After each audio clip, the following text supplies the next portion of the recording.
नमस्कार, आप देख रहे हैं Rajasthan coverage digital news HD और मैं हूं आपके साथ सविता सिंह।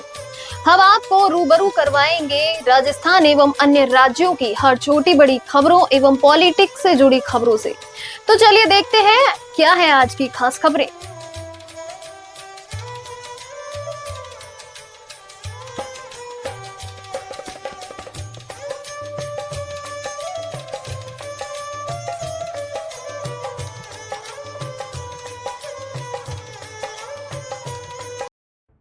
जोधपुर। राजस्थान सरकार के सामाजिक न्याय और अधिकारिता मंत्री अविनाश गहलोत ने आज जोधपुर का दौरा किया। उनके आगमन पर सर्किट हाउस जोधपुर में उनका स्वागत किया गया। माली समाज के युवाओं ने विशेष रूप से मंत्री गहलोत का अभिनंदन कर स्वागत किया।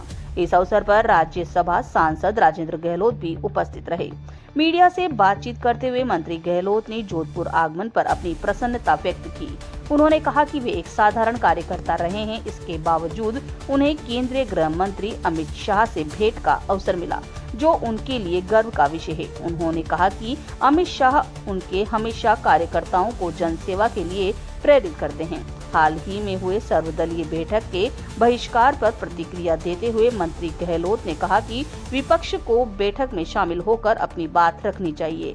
लोकतांत्रिक व्यवस्था में संवाद ही समाधान है। SI परीक्षा विवाद को लेकर पूछे गए प्रश्न पर मंत्री गहलोत का कहना है कि इस संबंध में किरोड़ी लाल मीणा और हनुमान बेनीवाल स्वयं जवाब दें। वह इस विवाद से खुद को अलग रखना चाहते हैं। जोधपुर से संवाददाता अभिषेक सेन की खास रिपोर्ट। प्रयास था, उनका अपॉइंटमेंट मिला और शिष्टाचार के नाते माननीय गृह मंत्री अमित शाह जी से मिलना हुआ और जो उन्होंने मार्गदर्शन दिया, निश्चित ही आने वाले समय में राजस्थान प्रदेश में चाहे युवाओं के लिए हो चाहे आमजन के लिए हो, नई ऊर्जा के साथ में काम करेंगे।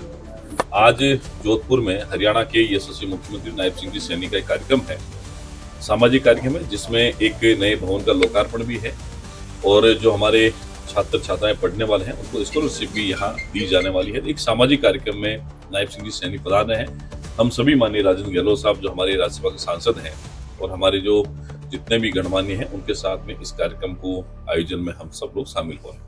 आपके डिपार्टमेंट में कई पद रिक्त है, जैसे किशोर न्याय का लक्ष्य है, जिसमें राजस्थान भर के 37 इंस्टीट्यूट जो हैं उनको हमने एफिलिएटेड किया है सरकार के साथ में और पिछले साल की हमने लगभग 20,000 से अधिक बच्चों को एडमिशन दे दिया है, वो कोचिंग कर रहे हैं। इस बार नए सत्र के लिए भी हमने आवेदन पोर्टल खोल दिया है, छात्र छात्रा जहां चाहे आवेदन कर सकते हैं और 30,000 तक की क्षमता हमने रखी है। कोचिंग संस्थानों के माध्यम से निःशुल्क उनको कोचिंग दी जा रही है। सर, विधानसभा सत्र शुरू होने वाला है, उससे पहले जो है सर्वदलीय बैठक में विपक्ष ने कई जो है बड़े आरोप लगाए हैं सत्ता पर। देखिए, कांग्रेस हो या कोई विपक्षी दल हो, जब लंबे समय तक सत्ता में रहे, उसके बाद में जब सत्ता में बाहर हो जाते हैं तो उनका जो सत्ता का मोह है वो टूटता नहीं है और सत्ता के मोह में इस प्रकार के निर्णय वो लोग करते हैं जो जनता को कभी पसंद नहीं आते हैं। राजस्थान विधानसभा का सत्र शुरू होने वाला है और उसमें सर्वदलीय बैठक में परंपरा रही है राजस्थान की विधानसभाओं की कि हर बार जब भी कोई फैसला होता है सर्वदलीय बैठक में होता है, लेकिन कांग्रेस ने एक अनुचित निर्णय लिया है और निश्चित ही राजस्थान की जनता इसका निंदा करती है। भारतीय जनता पार्टी उसकी निंदा करता है। उनको सर्वदलीय बैठक में आकर के अपनी बात कहनी चाहिए।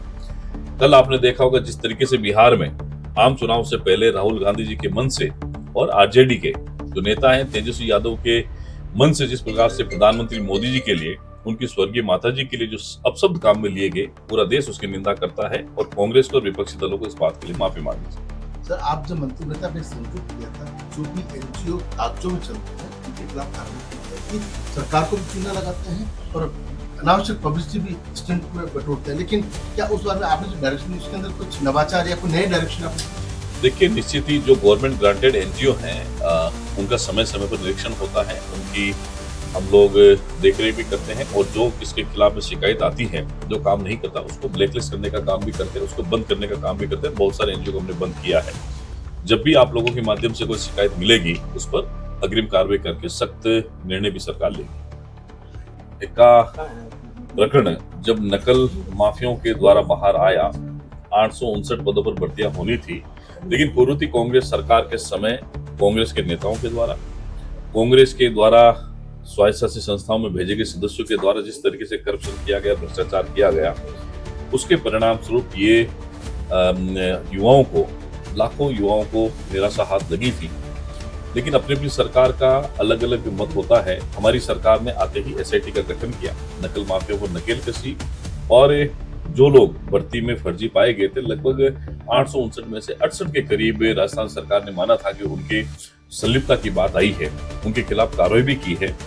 और चूंकि कल ही माननीय राजस्थान उच्च न्यायालय का निर्णय आया है, इस पर बैठ करके बातचीत करेंगे। राजस्थान के मुख्यमंत्री भजन लाल शर्मा जी के नेतृत्व में जो भी फैसला राजस्थान के हित में छात्र हित में होगा, उसको आने वाले समय में लिया जाएगा। क्रेडिट लेने की होड़ मची है। देखिए, क्रेडिट लेने की बात नहीं है। राजस्थान की परंपरा रही है कि जब भी कोई माननीय न्यायालय के माध्यम से कोई फैसला हुआ है, उसमें किसी को क्रेडिट लेने की आवश्यकता नहीं है, और वो न्यायालय का फैसला है। न्यायालय का फैसला हम सबके लिए सर्वोपरि भी है, स्वीकार्य भी है। लेकिन जिस तरह से कोई भी प्रकरण अगर होता है, जिन व्यक्तियों के बीच में संवाद होता है, उनसे पूछा जाना चाहिए। लोकतांत्रिक व्यवस्थाओं में पारदर्शिता, ईमानदारी होना आवश्यक है, और जो लोग इस प्रकार की बातें करते हैं, जिन लोगों ने भी इससे काले खेल में हिस्सा लिया है, उनको जनता भी जानती है, और आने वाले समय में इसका जनता जवाब देगी। ये समन्वय बैठक का काम संघ और उच्च अधिकारियों का है। इस संबंध में संघ हमेशा सलाह देने का काम करता है भारतीय जनता पार्टी को।